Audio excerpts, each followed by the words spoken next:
Vous écoutez le débrief issu de l'épisode S511 du podcast Faut pas pousser les ISO, diffusé le jeudi 24 novembre 2022.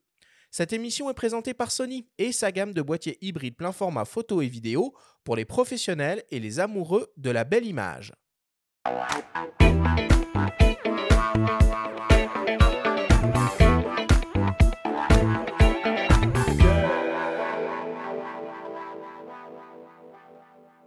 Nous sommes toujours avec Ronnie Student de la boutique IPLN et le journaliste spécialisé Louis Royer, chef de rubrique photo sur le magazine lesnumériques.com pour notre grande sélection des meilleurs boîtiers hybrides 2022.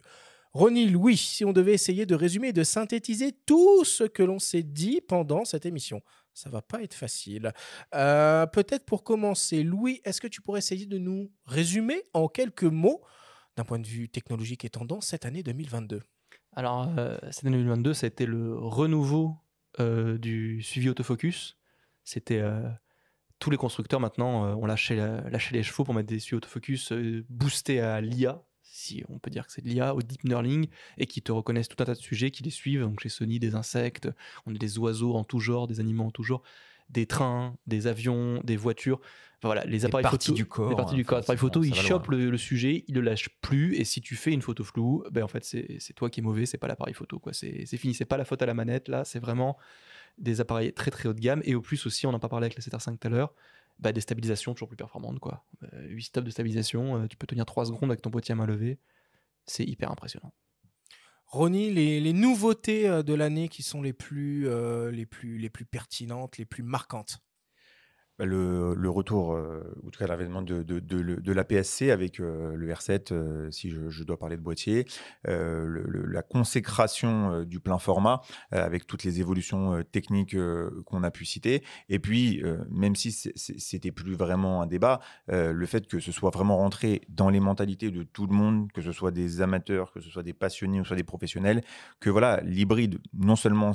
Enfin, ce n'est plus une trend, mais c'est clairement le présent et le niveau d'utilisation qui peut être ouvert à tout le monde. Pas forcément que parce qu'on veut aller plus vite en autofocus, avoir de la vidéo ou autre.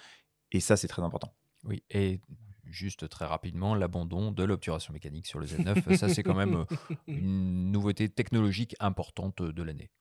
Si vous deviez retenir un seul appareil sorti cette année, ce serait quoi et pourquoi ? Alors, ce serait le Sony A7R5. De mon côté, hein, parce que c'est quand même t'arrives à faire des photos hyper rapidement avec un capteur très très défini.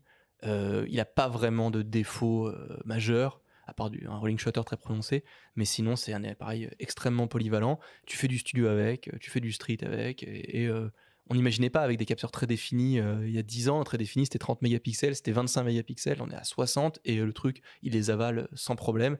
Et les photos chez Sony, c'est toujours... Enfin, la qualité d'image... On n'est pas sur de l'argentique, hein, il n'y a pas de grain, c'est très, très, très, très, très net. Il faut aimer ça, mais du coup, c'est impeccable, quoi. Ronnie ? Oui, je partage. Voilà, on l'a dit tout à l'heure, hein, le 7R5, c'est très attendu et les premiers retours sont très, très bons. Après, voilà, en termes de succès, si on parle de succès, de nouveau, le Canon R7, vraiment impressionnant dans sa catégorie. C'est pas du tout pareil, mais voilà, vraiment impressionnant le Canon R7. Benjamin ? Le R6 Mark II, moi je dirais finalement, parce que je trouve qu'en termes de polyvalence, il combine assez habilement tout ce qu'on aurait aimé avoir sur un 5D Mark V ou Mark VI si ça avait continué. Là, ils le font sur un R6 qui est plus cher que le R6 précédent. Donc, hausse de la définition, hausse des performances, ergonomie améliorée. Moi, je trouve que le R6 Mark II, il a de la gueule. Ronnie, on a abondamment parlé d'hybride. Ça se vend encore le réflexe ou pas ? C'est compliqué. C'est compliqué. En tout cas, alors, je vais répondre, tu vas comprendre. Pour moi, ça ne se vend plus, ça s'achète. C'est-à-dire que aujourd'hui, je ne conseillerais plus à quelqu'un qui rentre en magasin d'acheter un réflexe, je ne lui vendrai pas. Après, tu peux avoir quelqu'un qui va vouloir acheter un réflexe pour des raisons qui sont personnelles, qui sont rationnelles ou irrationnelles. Mais voilà, aujourd'hui, que ce soit le D850, le 5D Mark IV ou le 6D Mark II, qui sont vraiment les derniers qui se vendent, parce que le D6 et le DX Mark III, c'est très, très compliqué, clairement. Les gens vont vouloir l'acheter pour X ou Y raison, mais si on commence à rentrer vraiment dans du comparatif, et je le disais juste avant, c'est compliqué. Ok.